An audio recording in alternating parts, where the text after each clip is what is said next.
di wax naan bët day woor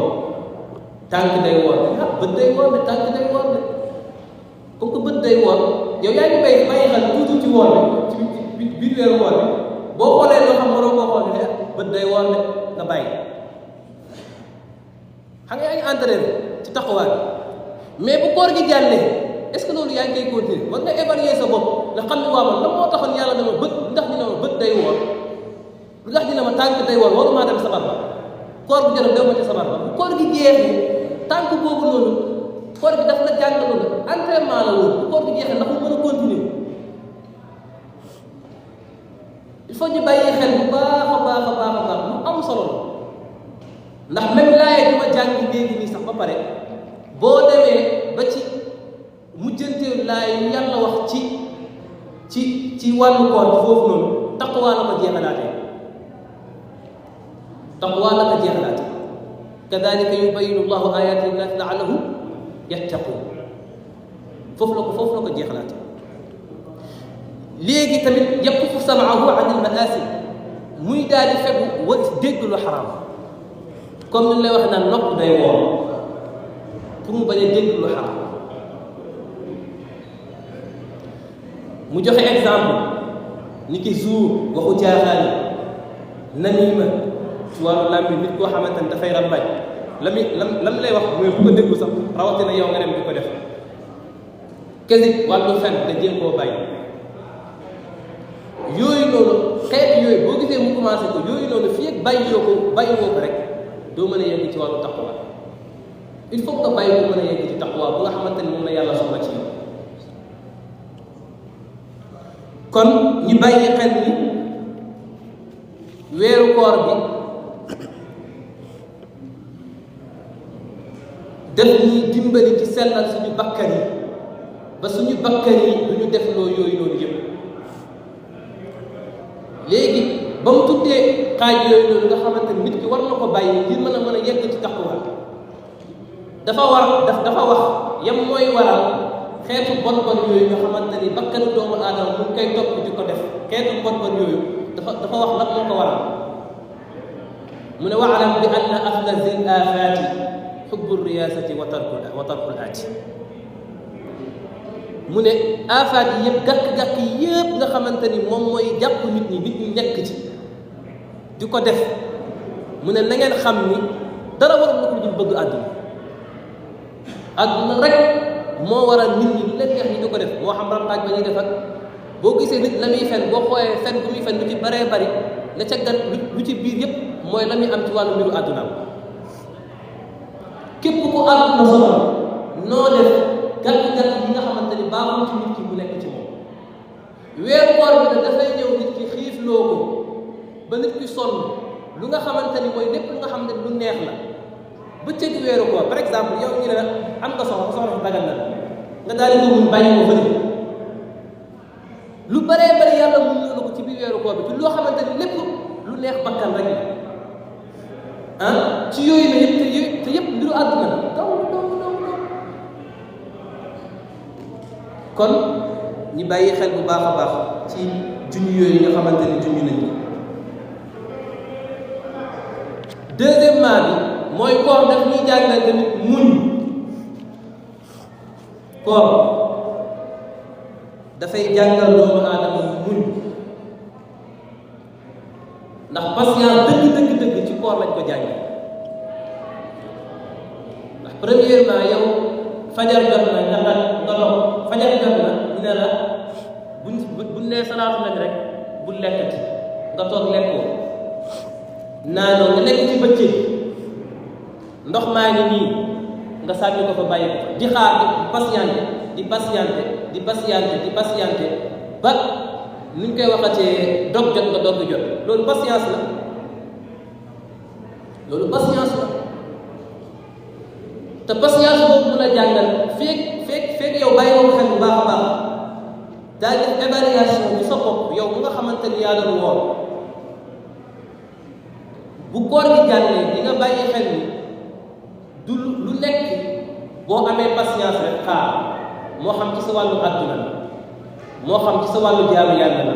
boo amee patience rek la nga war a am la nga war a jot di nga ko jot moo xam ci sa wàllu àdduna ba ci biir nit ñi nga xamante ne ñu ngi jàng moo xam dañuy jàng ci wàllu àdduna wala dañuy jàng ci daara yi yëpp koor jàngal na la patience boo amee benn téere buy jàng waaye nga mën a muñ at bu ñu koy jàng mu jeex da nga nekk ci université di jàng yaa ngi leen L1 nga mën a muñ ba L1 di jàng L2 nga muñ boobu noonu koor bi moo la ko jàng ci ñàkk lekk ñàkk naan yaa ngi romb toujours kaasu ndox bi yaa ngi romb toujours leneen pour war koo naan mooy sa wàllu àdduna koor bi jàng na la bu koor gi jàll na war nga bàyyi xel ni loolu tamit yàlla jàng na la ko ci biir koor pour nga mën koo topp mooy ci wàllu àdduna te muñ boobu mën a jàngal tamit dafa nekk am na beneen ci wàllu façon muñ bu nga xamante ni mooy muñ ci sa wàllu diine ndax jaamu yàlla muñ dëgg la jaamu yàlla dëgg-dëgg muñ dëgg moom mooy tax mu mën koo def ba ci biir julli bu nga xamante ni yaa ngi julli donte ni ñeent rakk la mais lu mu dee nga mën a muñ jàng faatix bu wér am na ci ñu nga xamante ni faatix bu wér sax mënu koo muñ yaa ngi julli mais julli bu ngay julli bismillah alhamdulilah faatix bu wér sax mënu koo muñ jàng ko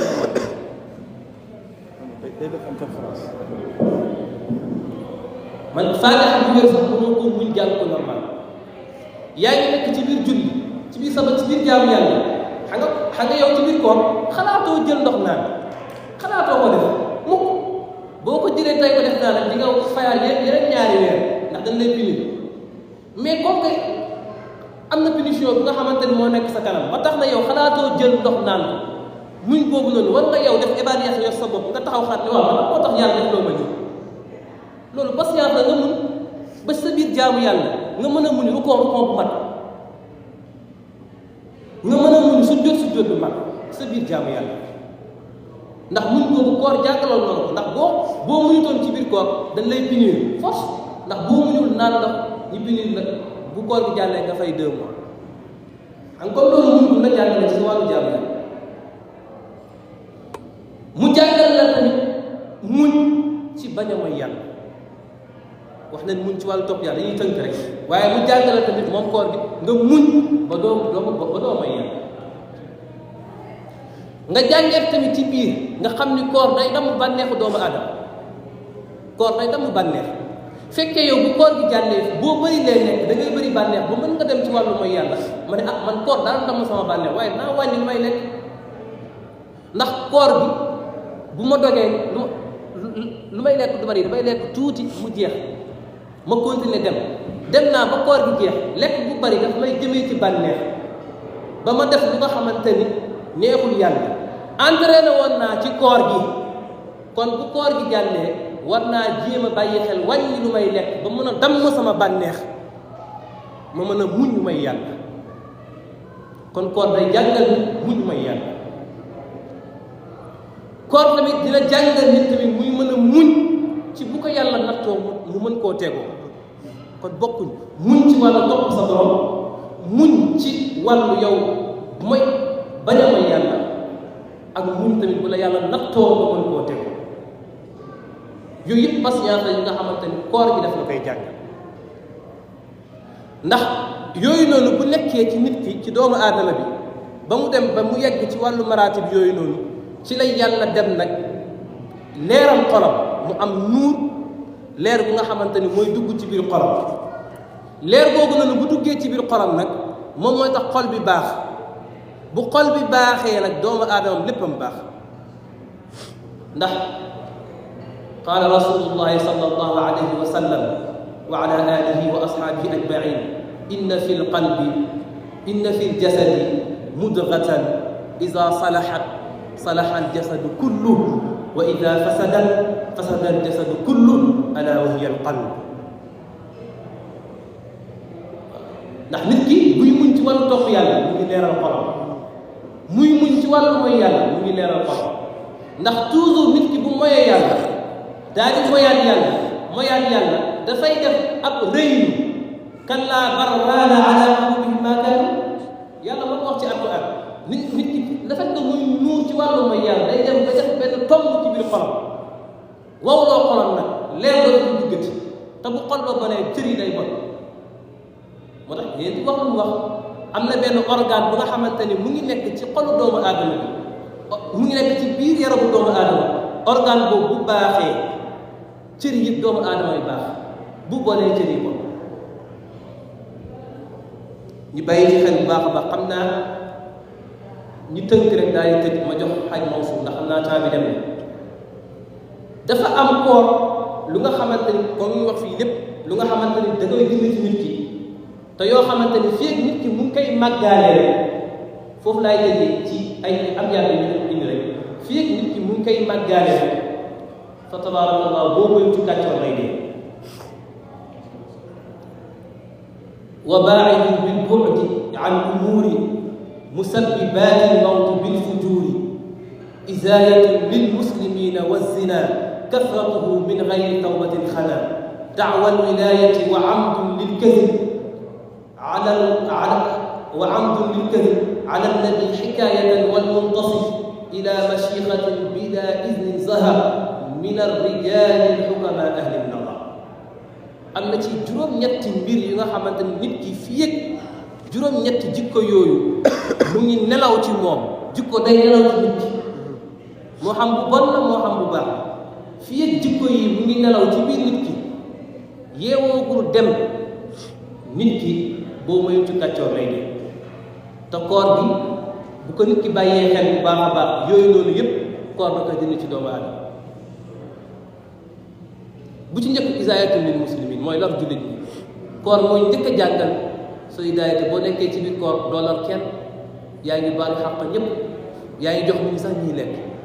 képp ku nga xamante ni dafa dëkkoo di lor doomu aadama yi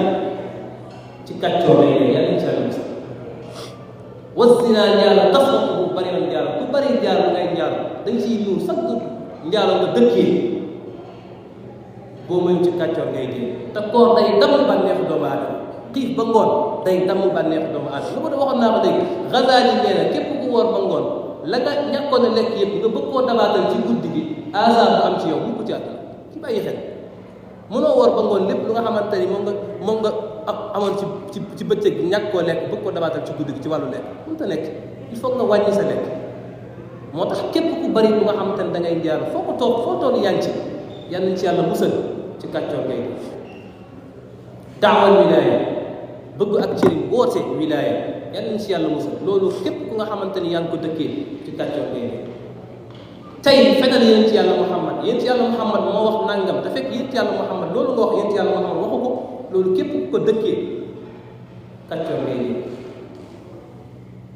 wala mu tasi ilal mashiqa nit ku nga xamante ni dafay samp ak cëriñ day jékki-jékki dem ci benn dëkk samp ne man que sëriñ laa pour ñu ñëw di ko dikkal te amul benn ndigal pour samp sëriñ ak loo am xam-xam ku ko bàyyiwul ci kàccoor ngay dee rambaaj ku ko bàyyiwul ci kàccoor ngay dee yàlla ci yàlla loolu tamit bu jeexee ñi tënk yeneen jikko yu nga xamante ni jikko yu baaxul la ci nit ki bu nekkee ci moom tamit ruuxam du yéeg jëm ci asamaan dañ ci bàyyi xel moom tamit am na jikko yu nga xamante ni féeg tamit mu ngi nelaw ci doomu aadama bi ruuxam du mus a yéeg jëm ci kaw asamaan man lam yatir anhu tuyurul arbau fa ruuxuhu ila sama la turfa an nafsu والطاووس والغراب والثيق راعها عداك العام لأننا كالنصر والطاووس في الأكل والزينة في المقباس كما لنا حرص الغراب وكذا شهوة ديك فلتراعي المقتدى foofu rek ñu tënk mu jeex mu ne képp ku nga xamante ni ñeenti ñenaaw yi naawul ci yow maam Cheikh Alxaaji Malick nee na sa ruux du yéeg jëm ci kaw asamaan mu ne bu ci njëkk mooy an nasu képp ku nga xamante ni jikkoy tan mu ngi nekk ci yow sa ruux du yéeg jëm ci kaw asamaan wa taawus ab benn taawus wolof ba naan ko jébbi jóg benn ñanaaw après dinañ ko leeral fii ñanaaw boobu mu ngi nekk ci doomu aadama bi naawul ci moom ruuxam du yéeg jëm ci kaw asamaan wal xuraabu baaxul fii mu ngi nekk ci nit ki naawul génn ci moom ruuxam du yéeg jëm ci kaw asamaan waddiiku séq jukkoy séq ku mu nekk ci yow naawul ci yow sa ruux du yéeg jëm ci kaw asamaan mu ne ndax ñun ñu ngi mel ni comme tan ndax tan mbir rek lay dundee mu bëgg la wax ni képp koo xamante ni lu mu fekk rek day avalé lu mu gis rek lekk du xool ba xam ne lii nii lu daggal la wala daggal lu ko neex la koy amee bu ci dëkkee bu deewee boo xam ne jëm ci doo asamaan yan ci yàlla musal jukkoy taawus tamit jépp jóg foog moom taal rek la bëgg moom zina taal rek la bëgg foo ko fekk mu ngi firi mu ngi firi dunq yi ngir taal rek képp koo xamante ne nag puukare rek moo ko tax a ñëw ci àdduna ak tamit bëggu taal bëggu àdduna nekk ci xolam dee ci xolam kooku bu deewee boo xam ne jëm ci doo asamaan jukkoy seq tamit seq moom bànneex rek la bëgg képp ku nga xamante ni sa bànneexu bakkan da ngay topp ci ngay nuur moom Cheikh Hadji Maay nee na boo dee sa wax bi yëg ci doo asamaan ak tamit xër comme baaxul xër ci àdduna koo xamante ni àdduna moom yow man ko yàlla dara newul ci moom kooku noonu képp ku nekk ci yow tamit sa wax bi yëg ci doo asamaan asalaamaaleykum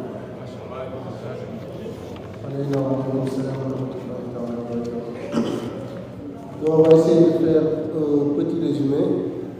de l'enseignement de l'Ordre de Jitaba, qui est tellement riche. Voilà. Il a commencé par nous rappeler que le mois de Ramadan est un mois qui a été choisi par Allah, afin que nous jeûnions comme il l'a prescrit aux personnes qui nous ont précédés, en utilisant les versets du Coran.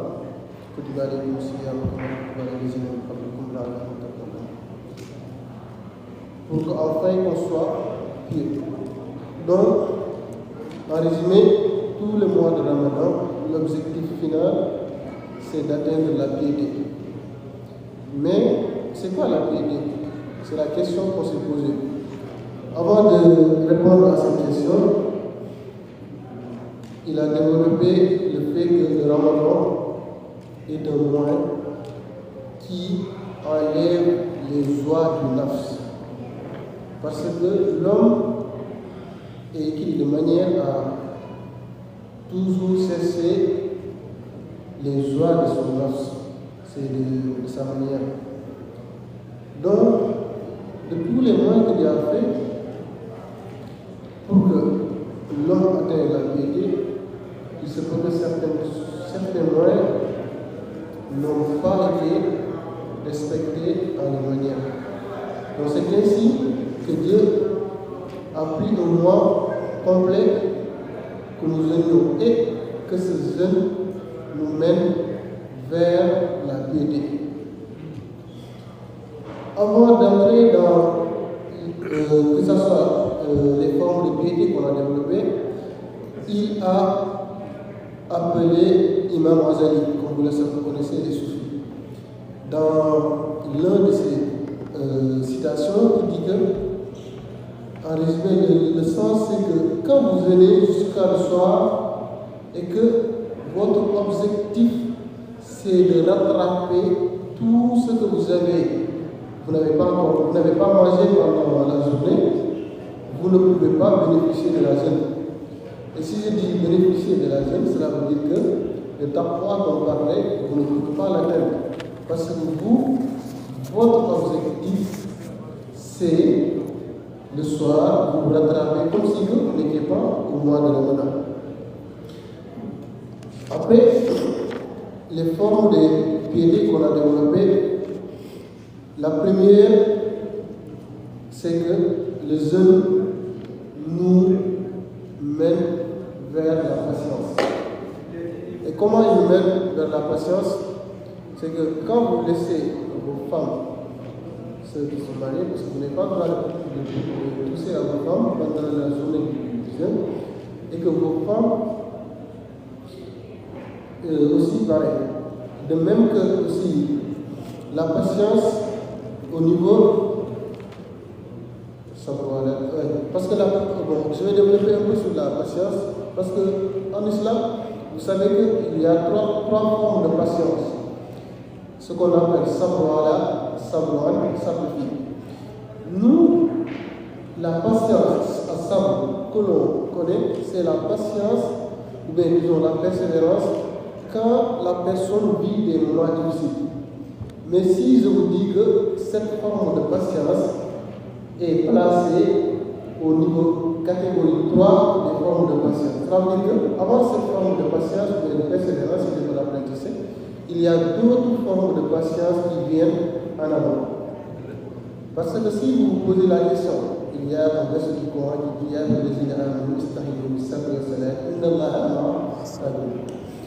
Dieu nous a commandé de prier et d'être patient. Mais à la fin, il a dit que moi je suis avec les patients. Est-ce que vous vous posez la question pourquoi Dieu n'a pas dit moi je suis avec ceux qui prient? Donc, la patience englobe la prière. Mais la persévérance englobe la prière. Parce que c'est de cette patience-là de cette persévérance-là qui vous permet le matin, lorsque vous êtes dans vos lits, vous vous levez pour faire la prière. Cela aussi vous permet au moment de la prière de réciter carrément ce qui vous a demandé d'être récité. Donc c'est ça, c'est la première forme de patience. C'est de faire ce qui est recommandé. La deuxième forme de patience,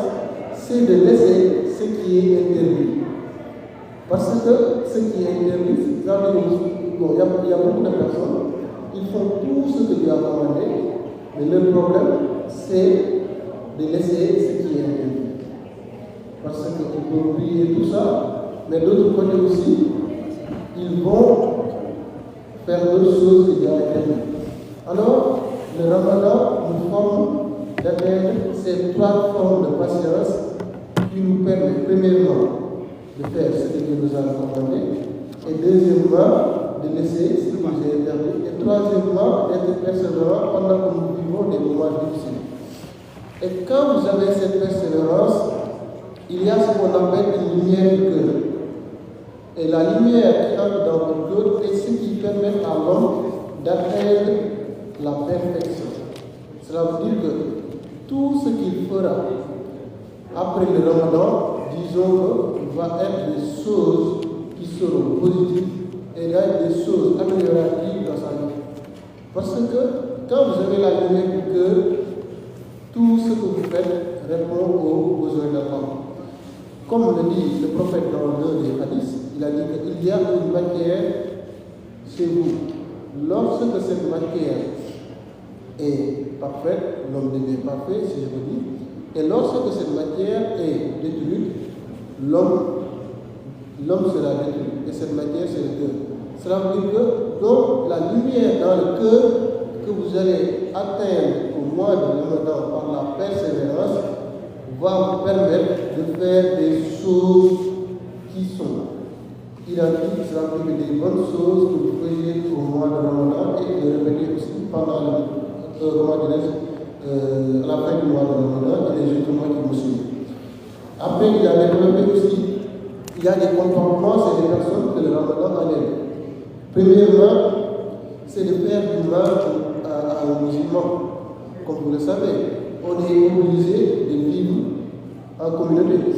Et qui dit vivre en communauté dit interaction. Et comme le prophète nous a enseigné, c'est ce que le prophète a dit. Ça dit craignez Allah où vous pouvez être. Et la crainte d'Allah aussi, c'est une forme qui permet à l'homme d'avoir cet esprit que toute interaction qu'il aura avec un musulman ou avec un non-musulman doit être une interaction qui, lui, dans sa tête, il est surveillé. Cela dit que qu'il soit vu publiquement, mais qu'il ne soit pas vu, il est toujours vu par Allah.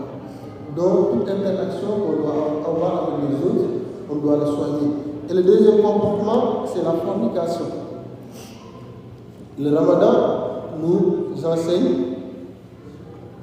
à éviter la fornication. Comme vous le savez, la fornication n'est pas même interdite, mais même la fornication n'est pas interdite dans le Coran, comme vous le savez. C'est-à-dire que même approcher de la fornication qui est interdite, cela veut dire que vous ne devez même pas atteindre la fornication. Et le Ramadan nous enseigne à nous éloigner de la fornication parce qu'il y a ceux que vous possédez, à savoir les femmes, et que vous ne pouvez même pas les toucher pendant le mois de Ramadan, pendant la journée du mois de Ramadan. Donc on suppose que si vous avez ce même comportement, à la fin du mois de Ramadan, ce que vous n'avez pas, vous n'allez pas le toucher. Donc ça, c'est juste un objectif. L'autre aussi, c'est qu'il y a un mauvais comportement que l'homme doit faire de telle sorte à éviter, c'est de mentir au nom du prophète. Cela veut dire que donner des hadiths, ou bien donner d'autres rappels dans l'objectif de manipuler, disons, un opinion publique. Ça aussi, c'est un mauvais comportement. L'autre aussi, c'est de dire aux gens que vous êtes une personne de bien et que vous attirez les gens afin de les utiliser dans vos propres besoins. Ça aussi sont des comportements que l'on doit éviter. Après, il a donné aussi, pour terminer, il a donné 4 autres comportements que l'homme ne doit pas copier de l'animal. Si je parle d'animal, il y a 4 animaux qui ont été cités. Le premier, c'est d'éviter de manger tout, comme c'est comme ça, non? Oui, comment héros. Parce que si l'homme a le comportement d'un héros, je ne sais pas si je prononce bien ou pas, pourquoi on interdit à l'homme d'avoir ce comportement? Parce que ça, c'est un animal qui suit les autres animaux afin de les manger une fois mort. Donc, l'homme ne doit pas avoir le comportement de vouloir tout manger. C'est-à-dire que, parce que là, certes, beaucoup manger, c'est un acte qui permet à l'homme de suivre son nafs. Et quand vous suivez vos nafs, vous faites des choses qui sont contradictoires à ce qui est enseigné. Le deuxième comportement, c'est de vouloir être plus belle, entre guillemets, mais ça veut dire que, je n'ai pas dit que l'homme ne doit pas faire des choses, on ne doit pas porter de beaux habits, non. Mais quand vous portez des beaux habits, c'est pour vous, mais pas dans l'objectif d'être orgueilleux, c'est-à-dire acquis. Parce que le prophète a dit, si vous avez, que ça soit une forme d'atome, de type d'orgueil chez vous, vous ne pouvez pas rentrer au paradis. Donc l'homme doit éviter ça. Le deuxième, c'est d'avoir le comportement d'un coq. Le coq est un animal qui cherche que le bonheur. Donc l'homme ne doit pas passer toute sa vie à chercher le bonheur. Il y aura des moments de difficulté et aussi des moments de faiblesse. L'autre, c'est le comportement d'autrui. Et le comportement d'autrui que l'homme doit éviter, c'est d'aimer la vie, de faire de telle sorte que toute sa vie soit autour des besoins de nafs. Wassalatu wassalamu ala sayyidina Muhammadin wa ala alihi wa sahbihi wa sallam. Kon ñoo ngi santaat Yàlla bu baax. On a essayé de faire un résumé parce que cette année on a essayé d'innover puisque cette année on a des invités qui ne parlent pas forcément notre langue et on aimerait que toute personne soit impliquée au débat. Pour ne pas tarder, on va passer au deuxième thème, qui est le comportement des musulmans dans ce nouveau monde. Et ce thème sera traité par Oustaz Ahmed. Bismillah. Ils font les lunettes.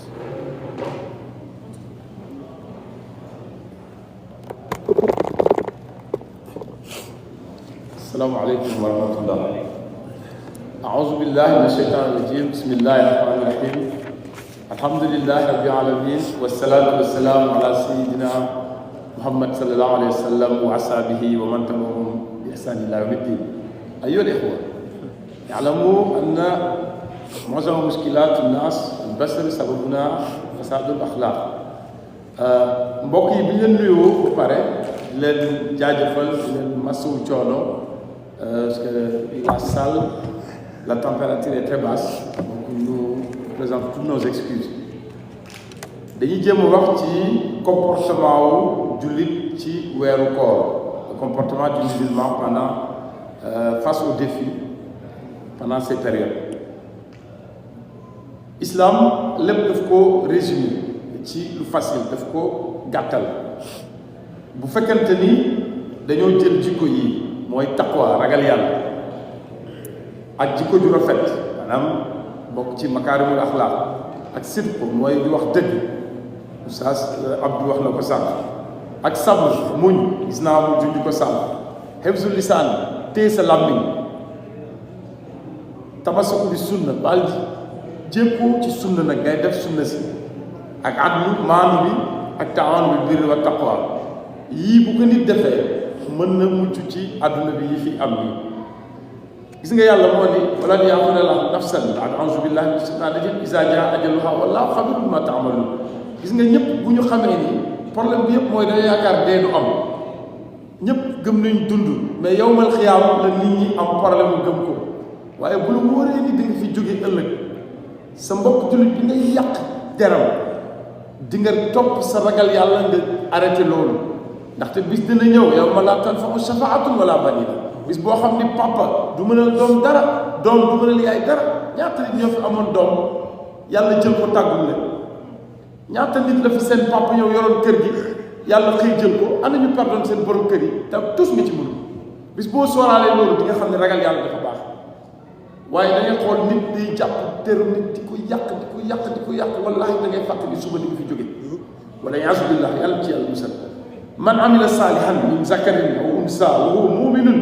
gis nga nit bu defee lu baax muy góor muy jigéen yàlla da koy fay boo defee safaan ba tam mu fay la ko am wala nujzi ajrahum bi ahsani ma kaanu ya'lamun allazi xalaqa al-mawta wal hayaata liyabluwakum ayyukum ahsanu amala sànq maa ngi wax ak président Bathie Sarr ñu ngi koy jaale dafa perdre sœuram dafa génn àdduna lii la ma wax mu ne ma Amadou yàlla dee la njëkk a bind ci dund waaw ma ne ko boo ko xamee noonu nag ñu ko xamee noonu ñoo dul bëri waaye bu xam loolu da ngay noppalu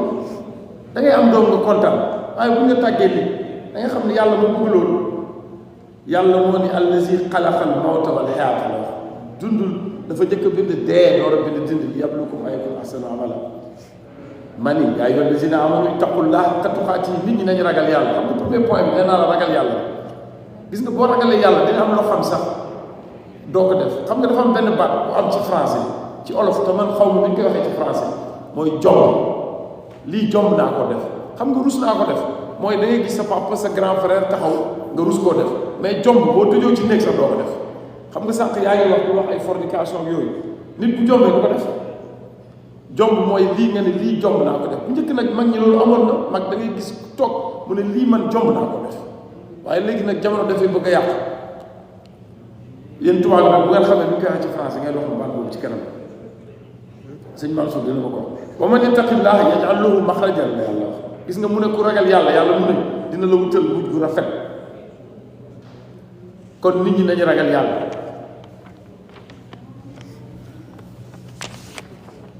gis nga am na xadis boo xam ne albaahi moo ko génnee mu ne ci xajjatul wadaa xajjatul widaa maanaam ñu taxawee arafat yonent bi sallallahu alayhi wa sallam dafa ne ittaqullaha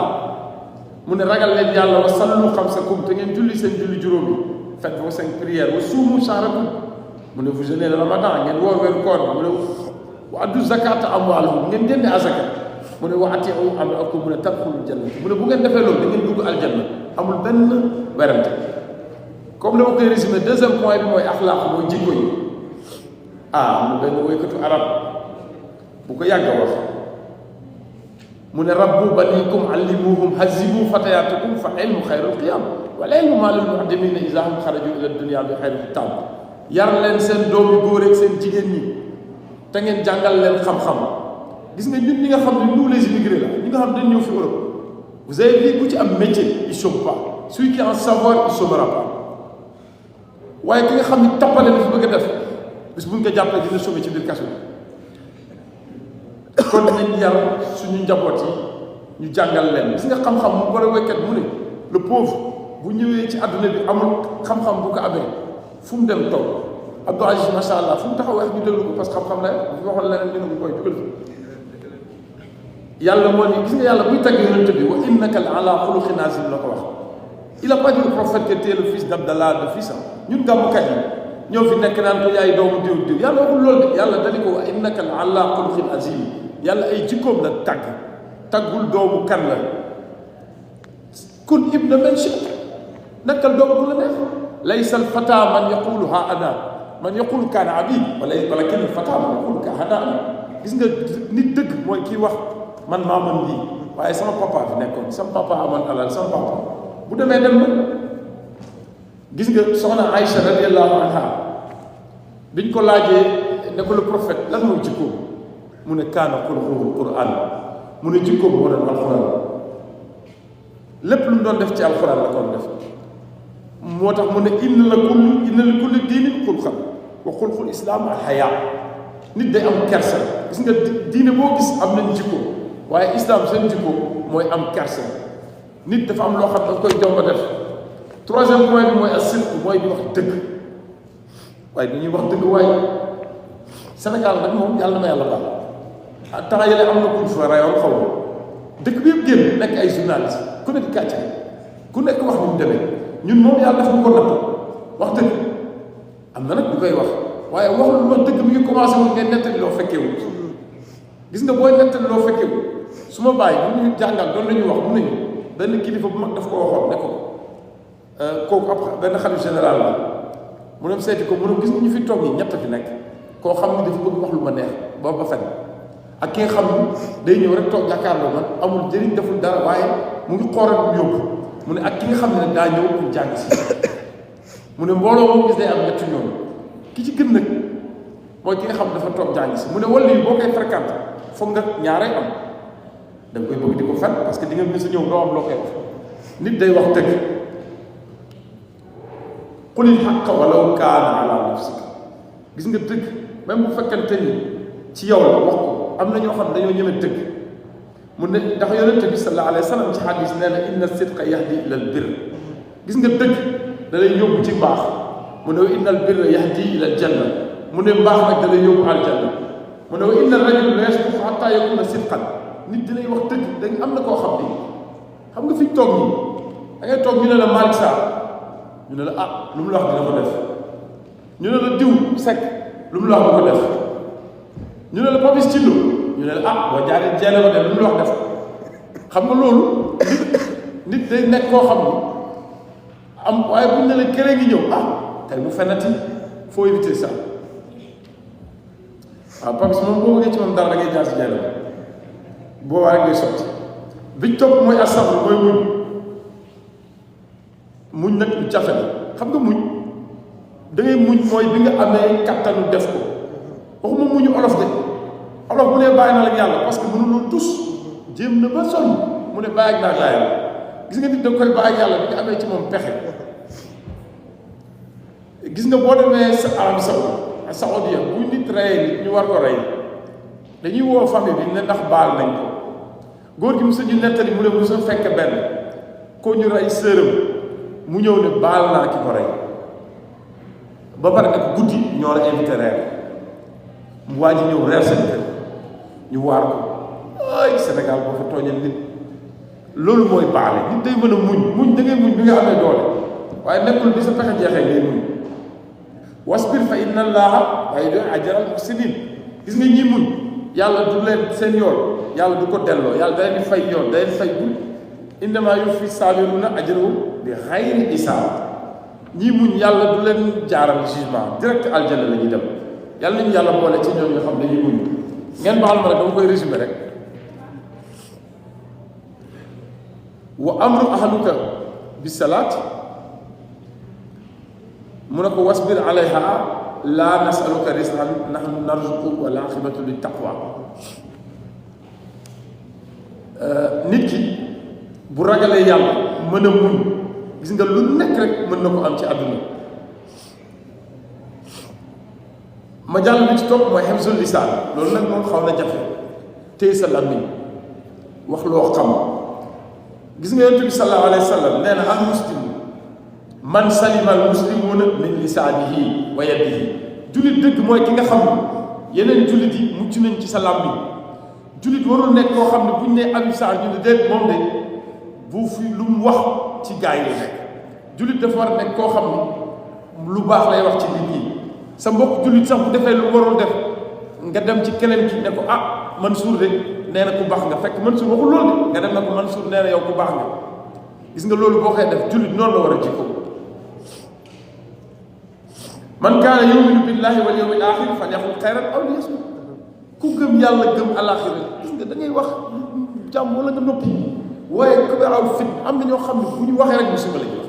am na ñoo xam ne seet leen ko rek seen entourage wala fi ngeen dëkk day am ñoo xam ne bu ñu ñëwee ci mbooloo duñ fa wax lu jàmm moom la yàlla nañ ci yàlla musal gis nga yonent bi sallallahu alayhi wa sallam bi ñu ko laajee nag ayul amalu ahabu ila llahi azza wa jalla biñ ne ko ban jëf la yàlla gën a sopp yonent bi daal di noppi ñu mu ne fa sakatu ñu laajal ko laaj bi yonent bi daal na ko hifzul lisaan téye sa làmmiñ. Abi Hurayra mooy ci ëpp lu mu génne ci ay hadis mais tapet la woon nag. Abi Hurayra c'était un peureux buñ demaat guerre il se cassait souvent guerre Uhud quand c'était compliqué lui il se cachait derrière les montagnes. Abi Hurayra mais nag hadis moo ci ëppale moom danaan wax mu ne bu dee reer bu neex da ngay dem kër Ousmane ibn Affan waaye bu dee dëgg mu ne da ngay dem ci Abubakar Sadiq. Abi Hurayra nee na laa yasturu abdan fi dunya illa satarahu llahu yawma alqiyama. Muslim moo génne hadis boobu. Abi Hurayra nee na gis nga nit bu fekkente ni mi ngi suturaal nit ki quand tu préserves les péchés ou les mauvaises choses des gens Allah te préservera le jour du dernier jugement. baal maa ngi dugg ci France bi. wa man ya'zim hurumatullahi fa huwa khayrun lahu inda rabbih. kooku suratul xaj la xaj ji gis nga booy ormal nit yi di suturaal nit ñi rek yàlla defar say mbir. Abu Musa al Ash'ari radiyallahu anhu nee na yonent bi sallallahu alayhi wa sallam nee na innal muminu lil mumini kal bunyan yasuddu ba'dahu ba'dan wa shabba ashabihi. mu ne gis nga jullit ak jullit yonent bi dafa jël croisé loxo yi baaraam yi mu ne jullit ak jullit dañu war a mel ni ay briques mool ne dañu war a jàppalante dañu war a dimbalante. gis nga dëkk bi ñu nekk nii nous sommes en Europe boo gisee ñu communautaire y a une communauté qui a réussi ça c'est les Turcs. ils s'entraident dañuy defar ils construisent des choses gis nga jullit yëpp ils deviennent comme ça di jàppalante. boo waree tabax sa kër gars yi ñëw jàpp ci boo waree boo amee soxla ñu ñëw def ko. Sénégalais yi ñu ngi ci liggéey loolu baax na ndax association bii ñu fi teg gis naa ñu ngi dem léegi passeport yi yëpp fii lañ koy jël see yàlla na yàlla ñoom guddal seen fan yàlla yàggal loolu jullit ak jullit noonu lañ war a mel. après bi ci topp mooy tamasaku bi sunna boobu nag dafa xaw a jafe dafay sunna rek man tamasaku bi sunna daxalal janna xaaral yonent bi loolu la ko waxee gis nga ku jàpp sunna rek dugg aljanna. Abdou Aziz dugg na ci ba géeju ci j'espère que message bi jàll na. ndax yàlla moo ne atii'u llaaha wa atii'u rasuul kooku misaal la topp leen yàlla topp yonent bi kooku misaal la mooy c'est le chapitre des femmes. sànq maa ngi wax naan ay journée internationale de la femme chez les musulmans c'est tous les jours. gis nga quand avant que la religion musulmane arrive la femme était persécutée violée massacrée. Quand les gens avaient une fille dañ ko doon rey on le tue parce que elle servait pas dans les travaux, elle n'a pas été une guerrière. Islam bu ñëwee mu ne tout ça c'est fini li jeex na islam wax lu mu def islam mu ne góor bu ñu booy doon ci miraas da ngay am ñaar jigéen am benn mu ne waaye nag jigéen bi lay lekk benn yow sa ñaari da nga ci yor. islam mu ne góor yaa war a yor jigéen waaye ana góor ñàkk fayda di wujjanteeg jabaram. am na ku ne ma keroog bu ne ma jabar ji daa ñëw ëpp ko salaire waa ji ñëw ñu ñëw di may laaj bi ne ma jabar ji ëpp salaire mu bëgg andi fitna ma ne ko sama waay yaa ngi nekk de yow koy santal yàlla yow yàlla andi na wërsëg parce que jabar mi ngi lay ëpp salaire te xam nga ni jigéen lu mu am ci kër gi la koy dugal. góor mën na xëy dem yoonam jigéen foog mu jox doomam ñu lekk wallahi jigéen ñi ay jàmbaar lañ nag da nga xool fi Europe góor bi l'homme il part au travail la femme part au travail mais quand on revient à la maison jigéen bi mi ci waañ bi te yow sa doom bu jooyee sa kër jox leen ko yaakaar tamit ci waañ bi mu passé yére yi defal lépp waaye kooku da nga ko war a ñaanal buñ jël ñëpp rek dugal leen ci benn sac aljannatu taxta aqdaami ummahaatikum yàlla nee na aljanna yonent mu ne mi ngi ci suuf tànku ndey yi te bu ñu wax ndey yi jigéen ñi la donc islam dindi na loolu. kon nag parenthèse boobu xanaa benn hadis rek boo xam ni yonent bi sallallahu alayhi wa sallam akmalul mu'minina imaanan ahsanuhum xulqan mu ne ku gën a gëm ci nit ñi jullit yi ki gën mooy ki gën jikko mu ne waaye xiyaaruhum wa xiyaaruhum li nisaa'ihim ki nga xam ni nag moom gis nga nit soo ko bëggee respecté rek des fois bu ñu xoolee sa jabar rek mën nañ laa respecté góor ñi baax dëgg boo xoolee seen jabar rek lañ di respecté kafa bil mari isman an yu di aman yaqul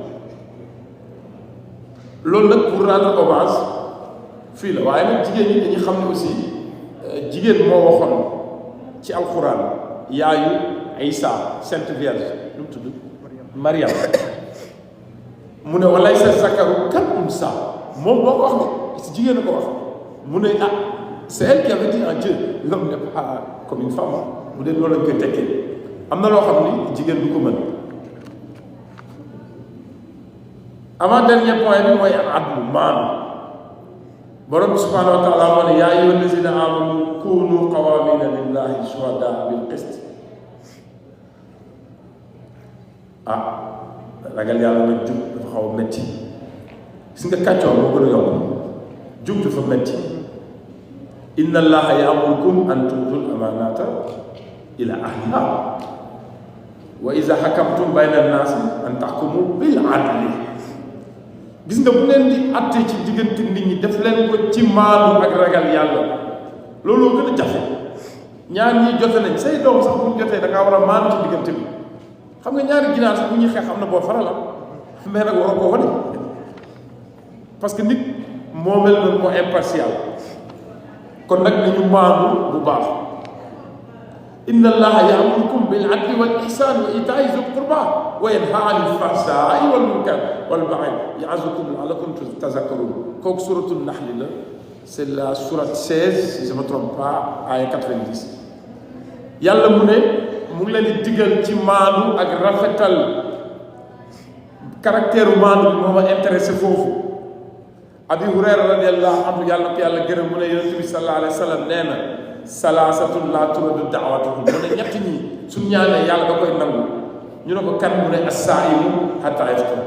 oustaz ñëw nañ ci sax ci woor ba bu muy dogee lu mu ñaan yàlla da koy nangu wal imaamul adl imaam bu maandu nag boobu ngeen moytu lu mu ñaan day am mu ne wa da'watul mazlum gis nga ku ñu tooñ bàyyi naa yàlla boobu nañ ko moytu de ku ñu tooñ lu mu ñaan moo am le dernier point at-ta'awun bil birri wat taqwa wan nasiha ñuy jëflante ci mbaax on s'entraide ci mbaax ak sincérité yonent bi sallallahu alayhi wa sallam nee na man laa yarhamu naas laa yarhamuhullah ku dul yërëm nit ñi yàlla du la yërëm muttafaqun alayhi hadis boobu ñëpp ci d'accord gis nga le prophète sallallahu alayhi wa sallam laa ji Moussa Sall en français nee na unsur axaaka zaliman aw mazluman aidel sa mbokk bu tooñee wala ñu tooñ ko même s'il a tort faut l'aider fa qaala rajul am ko ne ko wax ya rasulullah unsurhu nan lañ koy dimbale ku tooñ in kaana mazluman mu ne ko araayta in kaana zaliman kayfa unsur naka lañ koy dimbale fa qaala mu ne tahjuzuhu aw tamna'uhu min az-zulmi fa inna zalika nasruhu nga woo ko yedd ko tere ko tooñ beneen yoon mu ne loolu dimbali nga ko innamal mu'minuuna ixwatun faslihu bayna axawaykum mu jullit ak jullit ay mbokk lañu war a doon nañ jàppante taawunu bil birri wat taqwa nañu dimbalante ci mbaax ngir yàlla gis nga booy dimbali sa moromu jullit def ko ngir yàlla waaye bu génn nga ne dafa ma sonal chaque jour mu ñëw aaj ma chaque jour mu ñëw añ ci kër gi chaque jour yaa ko jox da ngay gis ko invité nit ba pare mu génn nga koy jëm loo koy invité ad diinu nasiha la yonent bi wax mu ne diin laayante biir la ñu ne ko liman mu ne lillaahi ngir yàlla wali kitaab yi ak téere bi wa rusuli ak yonente bi wali ummatil muslimina gis nga jullit dafa war a baax ci ñëpp wa amatul ak ñëpp rawaax muslim pour terminer xanaa ma ni yonente bi nee na laysal kazaabu allazi yutiu bayna annaas fa yam ne xayran aw yaqul xayran ki nga xam ne day gis ñaar ñu jàppante mu ñëw ne maman ndeysaan bi de li mu wax fàccam même bu dee wax ko lu baax damay dem nag fàccam maman ndeysaan nee na yaa fi gën wala ma ñëw ne njam fàccam nee na yaa fi gën mu ne noonu la jullit war a mel fekk même bu dee leneen la wax bu ñëwee nag yow diw nee na nga ne maa fi gën fekk ñoom ñaar daawul wax ñu juboo loolu la jullit war a mel waaye ñaar ñu xuloo jàppante nga ñëw naan ko da nga ñàkk fayda loolu dañ ko war a bàyyi da ngay xool léegi ñun suñu dëkk ba ku ne am na chaîne YouTube combien de chaînes YouTube au Sénégal combien te nag les émissions les plus regardées au Sénégal mooy lan revue de presse ñu kaay ñu kaa jigéen ñi ngeen baal ma rek kaay ñu kaa moom kaay ñu jëw yooyu yëpp dafa war a jeex waaye góor ñi tam mën nañoo jëw de nit ki boo mënta wax ci moom lu rafet nga noppi ci ay ayibam parce que gis nga boo toogee sa buntu kër yow kese innal insaana ala nafsihi basiira yaa ëpp ayib ñëpp yàlla ñu yàlla may dégg ak topp yàlla defal ko mboolem jullit yàlla baal ñu suñuy bàkkaar baal ko mboolem jullit yàlla boole ci nga xam ne yastami'uuna al-qawla fayattabi'uuna ahsana ñi nga xam ne buñ déggee wax rek dañuy xool li gën a rafet ñu jël ko li ci dëng rek ngeen jéggal ñu xam ne dañuy jéem rek comme ay nit yu ndaw lañ léegi je laisse mon frère Mansour mu résumer leen ko en français et après on pourra procéder au dîner inchallah. Asalaamaaleykum. Waaleykum salaam wa rahmatullah. Merci beaucoup Oustaz. Monsieur Ahmadou, il a développé le thème sur le comportement de musulmans face aux défis du développement.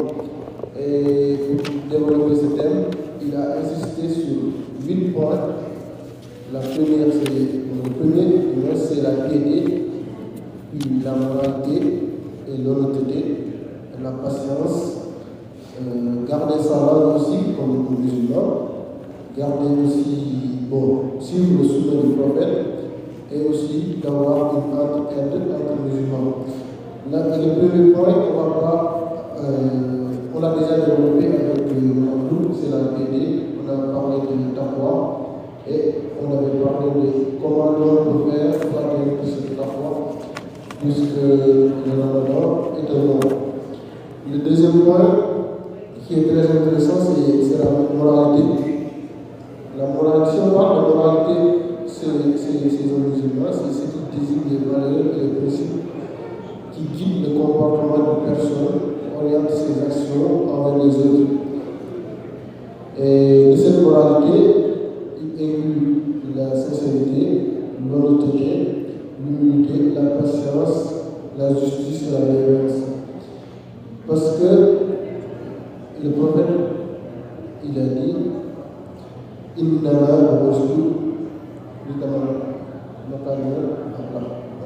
tandis que j'ai été envoyé pour que je puisse parfaire les comportements. Même si que l'homme ne va jamais atteindre le sexe de la perfection, il doit toujours faire des actions qui permettent d'évoluer ses comportements de manière positive. Ça, c'est la partie de la moralité. Parce que lorsque Allah Ta'ala, il a dit dans le Coran, lorsque Allah faisait l'éloge du prophète, il n'a pas fait son éloge sur sa famille. Beaucoup de bien qui était son combat, qui était sa maison, mais il a fait son éloge de son bon comportement. Ça veut dire qu'il est parmi et qui est certes d'une moralité éminente. Et le deuxième point, c'est l'honnêteté. Et quand on parle d'honnêteté, il y a un hadith qui vient, le prophète a dit, vous devez être honnête, car la véracité mène à la justice, et la justice mène au paradis. Aussi longtemps que l'homme demeure véridique et recherche la véracité jusqu'à ce qu'elle soit inscrite auprès d'Allah. Ça veut dire que là, il a insisté sur la véracité et l'honnêteté, puisqu'on vit dans un monde où les hommes ont plus la facilité de mentir que de dire la vérité. À un moment, ça devient ce qu'on appelle, ce que les Français appellent la mythomanie. Pour certaines personnes, c'est une maladie. Et pour qu'un bon musulman, le fait de mentir est quelque chose qui est interdit. Donc, le mensonge doit être un comportement que l'on doit éviter lorsqu'on va voir les comportements de nos musulmans face au monde. Le troisième point, c'est la patience ou la persévérance qu'on a déjà développé avec notre groupe. Parce que tout à l'heure, on a patience. La première patience qui permet à l'homme de faire ce qui est recommandé. La deuxième patience qui permet aussi à l'homme de laisser ce qui est interdit. Et la troisième patience qui permet à l'homme de vivre avec les difficultés que Dieu a mis sur son chemin. Donc, ces trois formes de patience contribuent au comportement de l'homme dans la société. Après, le quatrième point qu'on a développé,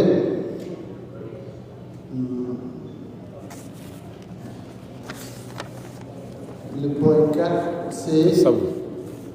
garder sa langue aussi. Voilà, garder sa langue. Et là, il a amené le hadith du prophète qui dit le musulman est celui dont la langue et la main mettent les musulmans à l'abri. Ça veut dire que l'homme ne doit pas, par sa langue, détruire un autre musulman. Il y a certaines personnes qui peuvent même tuer d'autres personnes juste par la parole. Ça peut avoir des influences très, très négatives à l'avenir, puisque l'homme peut être atteint psychologiquement de manière à ce qu'il fera des choses, mais d'autres que l'on n'attendait pas. Et tout ça, c'est à cause d'une parole qui lui a percé, une parole négative qui a eu des conséquences négatives sur la personne. Donc, des relations que l'on aura, on évite de parler mal de personnes et on essaie d'être avec bienveillant avec tout le monde. Et le cinquième point, c'est l'adhésion à la sunna. Le sunna du prophète. Parce que Dieu dit dans le Coran, suivez Allah et suivez aussi le sunna du prophète. Donc, comment on suit le sunna du prophète? Suivre le sunna, c'est de se renseigner du comportement du prophète. Parce que quand on a demandé à Aïcha quel était le comportement du prophète, il a dit que le comportement du prophète, c'était le comportement du Coran. Ça veut dire que le prophète, il ne prenait pas son temps. Bon, le prophète, il ne faisait pas, disons, des séances de tafsir. Ça veut dire que lorsqu'un verset descendait,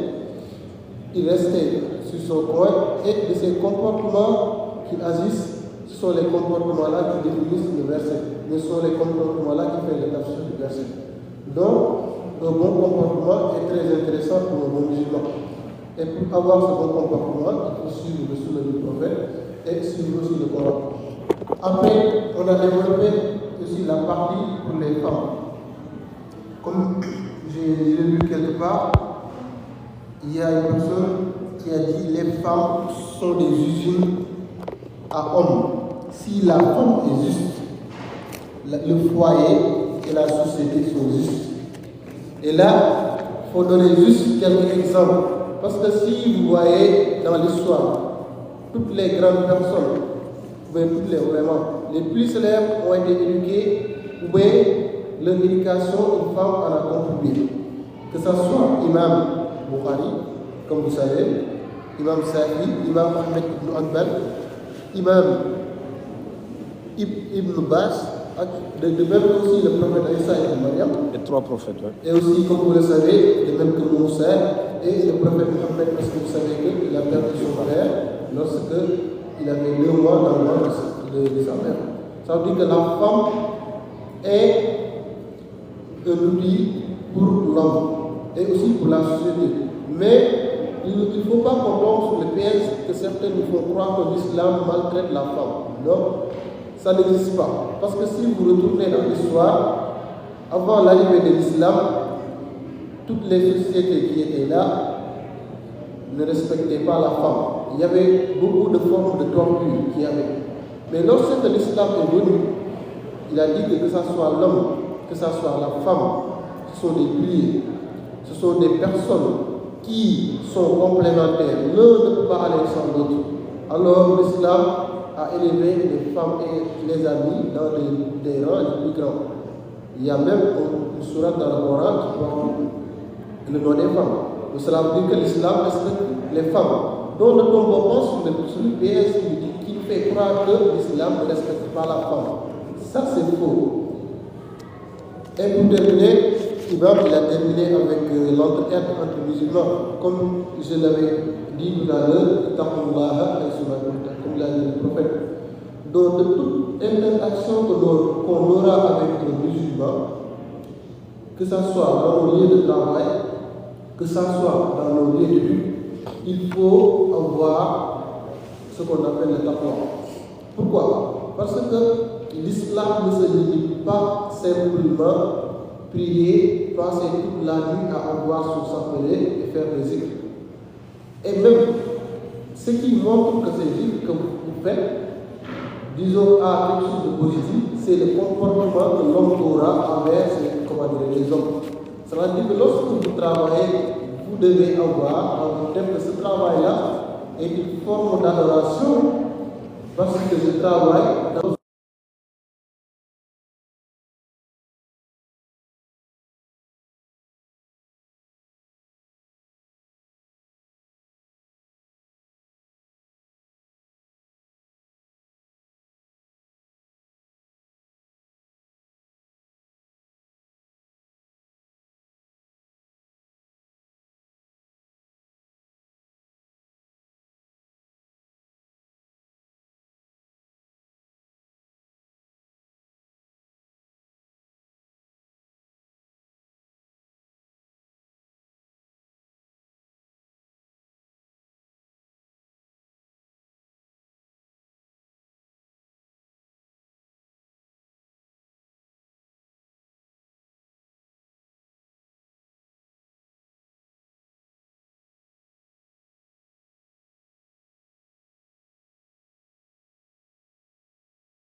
Je vous explique pour la période.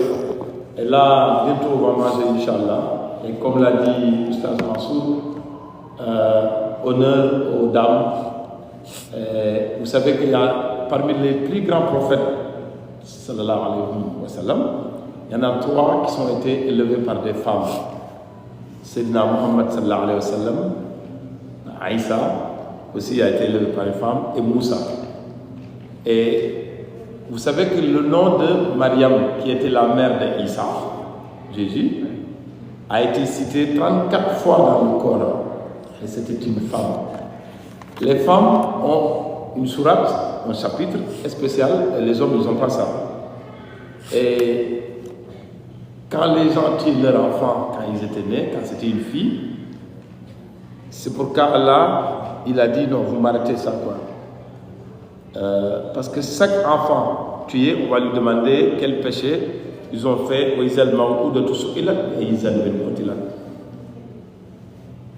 Parce qu'à l'époque, comme on était dans le Jahiliya, les gens ne savaient pas. Comme j'ai dit tout à l'heure, le prophète sallallahu alayhi wa sallam, quand il a eu peur, après que la révélation lui arrivait, il est arrivé, c'est une femme qui l'a calmé, Khadija radiallahu anha. Il a dit, non, il ne faut pas avoir peur, toi, tu parles.